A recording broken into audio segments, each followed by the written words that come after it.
दोस्तों आज हम एक साई-फाई मूवी को एक्सप्लेन करने वाले हैं और ये मूवी सीधा इसके पिछले पार्ट से कनेक्टेड है। और अगर आपने इस मूवी के पिछले पार्ट को नहीं देखा तो लिंक डिस्क्रिप्शन में है, उसे जरूर देख लें ताकि आप इस मूवी में घट रही सारी घटनाओं को जोड़ सकें। मूवी की शुरुआत में हमें एक बहुत ही बीमार औरत को दिखाया जाता है जिसका नाम रोज था और उसकी हालत बहुत ही खराब होती है। और अब अगली सीन में हमें इस मूवी के मेन हीरो मार्क को दिखाया जाता है जो कि एलए पुलिस स्टेशन जा रहा था और वो वहाँ पर अपने एक दोस्त गार्सिया से मिलता है जो कि उसके बेटे को जेल से छुड़वाने में मदद करने वाला था, क्योंकि मार्क अपने बेटे ट्रेंट के खराब बिहेवियर से तंग आ चुका था। और अब गार्सिया से आखिरी वार्निंग मिलने के बाद मार्क उसे छुड़ाकर वापस से बाहर ले आता है। और अब लौटते समय ट्रेंट अपने फादर को कहता है कि उसे एक शख्स ने रास्ते में रोककर बहुत सारी गंदी गंदी गालियां दी थी और इसलिए उसने उस शख्स को मारा था। और अब मार्क ये बातें सुनकर इसे हवा में उड़ा देता है। वे दोनों आपस में बातें कर ही रहे थे कि तभी अचानक से झटका खाकर ट्रेन वहीं रुक जाती है और कई पैसेंजर को चोटें भी लगती हैं। फिर मार्क ट्रेन के ऑपरेटर के पास जाकर एक्सीडेंट की वजह पूछता है, पर वो ऑपरेटर भी मार्क को कुछ भी नहीं बता पाती। पर तभी आसमान से कुछ ब्लू लाइट्स नीचे की ओर आने लगती है और ये वही वक्त था जहाँ दूसरी तरफ जैरेट और उसकी पत्नी पार्टी करके सो रहे थे।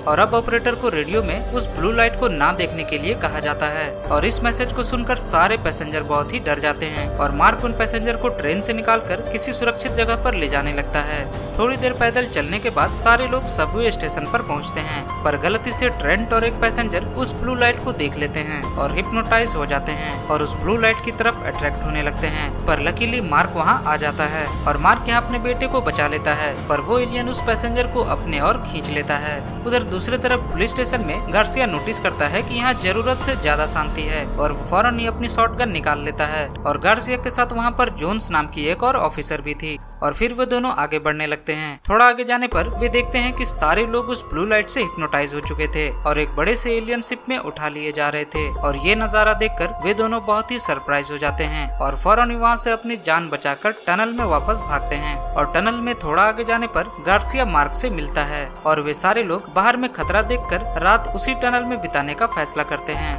अगली सुबह ट्रेंट नोटिस करता है कि बहुत सारे मिलिट्री फाइटर प्लेन्स उस बड़े से एलियन शिप पर हमला कर रहे हैं और कुछ एलियन शिप के साथ साथ मिलिट्री जेट्स भी तबाह हो रहे हैं। पर आखिर में वे देखते हैं कि मिलिट्री वाले एक बड़े से बम से उस मदरशिप को डिस्ट्रॉय करते हैं, पर मुसीबत तो अभी आनी बाकी थी। उस मदरशिप के डिस्ट्रॉय होते ही बहुत सारे छोटे एलियन स्पेसशिप उस शहर में चारों ओर फैल जाते हैं और उसी में से एक छोटा एलियन उस टनल में भी घुस जाता है और बाकी लोगों पर हमला करने लगता है। पर यहाँ मार्क किसी तरह जवाबी कार्रवाई में उस एलियन को मार डालता है और अपने दोस्त गार्सिया को उस एलियन के पेट से निकालता है, क्योंकि थोड़ी देर पहले एलियन ने गार्सिया को निगल लिया था। पर तभी वो एलियन वापस से उठता है और अपने टेंटिकल्स की मदद से एक पुलिस ऑफिसर को पकड़ लेता है और उसके शरीर से उसके दिमाग को अलग करने लगता है। मार्क उस एलियन को देखकर समझ जाता है कि उन एलियंस को ह्यूमन ब्रेन की जरूरत पड़ती है ताकि वो अपने आप को जिंदा रख सके। किसी तरह मार्क उन बचे हुए लोगों को लेकर उस टनल से बाहर निकलता है और बाहर आते ही उन्हें ये पता चलता है कि जिस मदरशिप को मिलिट्री वालों ने बम से उड़ाया था वो अपने आप ही ठीक हो रही है। और ये देखकर उनके पैरों तले जमीन खिसक जाती है और तभी वहाँ एक बड़ा सा एलियन आ जाता है और उन पर हमला करके गार्सिया को किडनैप कर लेता है।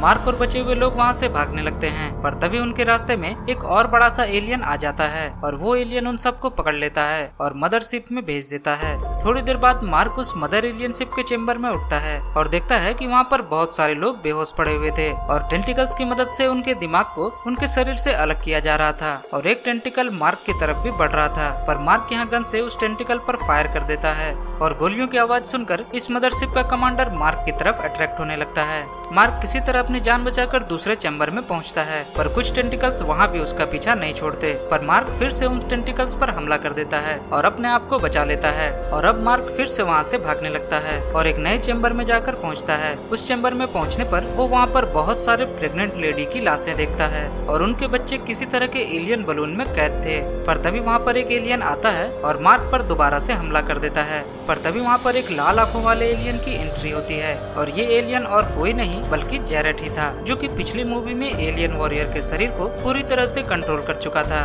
और इसी जगह पर ये दोनों मूवी आपस में कनेक्ट होती है और अब जैरेट उस दूसरे एलियन के दिमाग को बाहर निकालकर उसे मार डालता है। और फिर जैरेट किसी तरह मार्क को एक लेडी के पास लेकर जाता है और वो लेडी कोई और नहीं बल्कि एलिन थी, जो कि अपने बच्चे को जन्म देने वाली थी। और एक बच्ची को जन्म देने के बाद एलिन वहीं पर मर जाती है और अब मार्क जैरेट से उसके बच्चे बच्ची को बचाने का वादा करता है और सही सलामत शिप से बाहर निकलने का रास्ता ढूंढने लगता है। जेरेट यहाँ मार्क को एक एलियन वेपन भी देता है ताकि वो बुरे एलियंस को मार सके और अब जेरेट मार्क को यहाँ से बाहर जाने के लिए कहकर खुद इस मदरशिप के अंदर बॉम्ब फिट करने लगता है। मार्क अब अगले चैम्बर में पहुँच चुका था जहाँ पर वो अपने बेटे ट्रेंट से मिलता है जो कि एक एलियन टेंटिकल के कब्जे में था और मार्क अपने बेटे को बचाने की बहुत कोशिश करता है पर मार्क के आंखों के सामने ट्रेंट की मौत हो जाती है और अब मार्क गुस्से में आकर टेंटिकल्स पर हमला कर देता है और उस एलियन वेपन की मदद से वो उन एलियन को मार भी देता है। उधर दूसरी तरफ शिप का कमांडर उस चैम्बर में आ जाता है और जेरेट और कमांडर की लड़ाई होने लगती है जहाँ कमांडर जेरेट को बहुत ही आसानी से हरा देता है पर जेरेट ने मरने से पहले इस शिप को बर्बाद करने का प्लान बना लिया था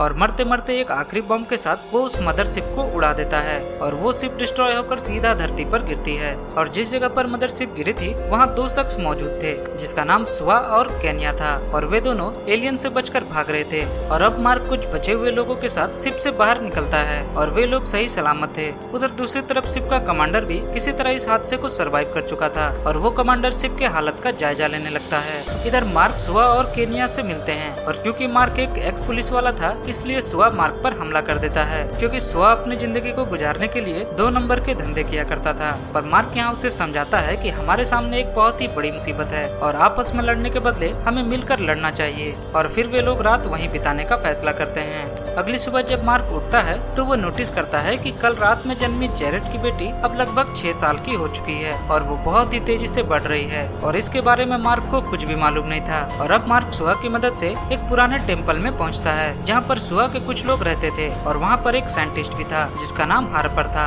और हार्पर उस बच्ची के ब्लड सैंपल को चेक करता है और उसे पता चलता है कि इस बच्ची के अंदर कुछ एलियन डीएनए भी मौजूद है जिसके कारण वो आधी एलियन है और ये बात सुनकर केनिया गुस्से में आकर बच्ची को मारने के लिए बढ़ती है पर मार्क यहाँ केनिया को रोक देता है और कहता है कि क्योंकि इस बच्ची के अंदर एलियन डीएनए है तो हो सकता है कि ये हमें एलियन से लड़ने में मदद कर सके और अब हार्पर कहता है कि क्योंकि इसका शरीर बहुत ही तेजी से बढ़ रहा है तो ये बहुत ही जल्दी बुढ़ी होकर मर जाएगी पर मार्क यहाँ कहता है कि इसके शरीर में मेरा खून डाल दो ताकि इसकी हालत में थोड़ा सुधार आए क्योंकि मार्क का शरीर भी कुछ देर पहले एक एलियन वेपन से जुड़ा हुआ था। सीन फिर से शिफ्ट होता है और हमें रोज को दिखाया जाता है जो कि इस मूवी के शुरुआत में बहुत ही खराब हालत में थी और अब वो उठती है और वो कुछ याद कर रही थी। सीन वापस से टेम्पल में शिफ्ट होती है और हार्पर एक ब्लू लाइट वाली बैलून को एग्जामिन कर रहा था जो कि केनिया को कुछ दिनों पहले ही मिला था और हार्पर यहाँ कहता है कि इस ब्लू लिक्विड में वही ब्लू रोशनी है जो कि ह्यूमन माइंड को हिप्नोटाइज करके उसे कंट्रोल करती है और ये blue liquid biologically human DNA से मेल खाती है और हार्पर के मुताबिक इन एलियंस ने ही इंसानों को धरती पर बोया था और अब वो एलियंस इंसानों के दिमाग को वापस से हार्वेस्ट करने के लिए आए हैं। हार्पर आगे कहता है कि उसने इस बच्ची के डीएनए की मदद से एक ऐसा सीरम बनाया है जो कि हर इंसानी दिमाग को एक्टिवेट कर देगा जो कि एलियन वॉरियर के शरीर में है और क्योंकि इंसानी दिमाग एक्टिवेट हो जाएगा तो हमारे पास बहुत सारे एलियन वॉरियर्स होंगे जो कि इंसानों की तरफ से लड़ेंगे ठीक वैसे ही जैसे जेरेट ने लड़ाई की थी। थोड़ी देर बाद केनिया टेम्पल के नजदीक लैंड माइन्स फिट करती है ताकि एलियंस को टेम्पल में आने से रोका जा सके पर तभी वहाँ पर एक एलियन आ जाता है और वो केनिया पर हमला करने के लिए बढ़ता है और गलती से केनिया भागते हुए एक लैंड माइन में पैर रख देती है और अब कोई दूसरा रास्ता ना देखकर केनिया अपना पैर हटा देती है और अपने साथ साथ उस एलियन को भी मार डालती है पर इस बड़े से बम ब्लास्ट से एलियन कमांडर को उसके लोकेशन के बारे में पता चल जाता है और अब वो एलियन कमांडर अपने कुछ और एलियन को वहाँ पर भेजता है। इधर हार्पर वो सीरम तैयार कर चुका था और अब उन लोगों को एक एलियन वॉरियर चाहिए था जिसके अंदर इंसानी दिमाग हो और तभी वहाँ पर कुछ एलियंस आ जाते हैं और वो मार्क और सुआ पर हमला करने लगते हैं और मार्क उन एलियन से लड़ाई के दौरान ये नोटिस करता है कि इस एलियन के शरीर में इंसानी दिमाग है और अब मार्क बिना देरी किए फौरन ही एक सीरम को उस एलियन के अंदर इंजेक्ट कर देता है। सीरम के लगते ही वो एलियन फौरन ही अपने मेमोरी को याद करने लगता है और अब हमें पता चलता है कि उस एलियन वॉरियर के अंदर मार्क के बेटे ट्रेंट का दिमाग था और अब ट्रेंट उस एलियन वॉरियर के शरीर को पूरी तरह से कंट्रोल कर रहा था। उधर दूसरी तरफ टेम्पल के बाहर एक और बड़ा सा एलियन आ जाता है जिसके अंदर से वो एलियन कमांडर उस एलियन को डायरेक्ट कंट्रोल कर रहा था और उधर दूसरी तरफ ट्रेंट एक दूसरे बड़े एलियन में बैठकर उस एलियन कमांडर को रोकने के लिए जाता है और उन दोनों एलियंस में फाइट होने लगती है और एलियन कमांडर ट्रेंट के रॉकेट लॉन्चर को उखाड़कर दूर फेंक देता है पर नीचे वो छोटी सी बच्ची उस खराब पड़े रॉकेट लॉन्चर को अपनी शक्तियों की मदद से एक्टिवेट कर देती है और ट्रेंट फौरन उस लॉन्चर को उठाकर उस एलियन कमांडर पर फायर कर देता है और वो कमांडर कमांडर उस बड़े एलियन के अंदर मारा जाता है और अब उस ब्लास्ट से रेड कलर की रोशनी निकलती है और उस रोशनी को देखते ही वहाँ मौजूद सारे एलियंस इंसानों में बदलने लगते हैं और वे लोग फिलहाल एक छोटी सी जंग जीत चुके थे, पर वे जानते थे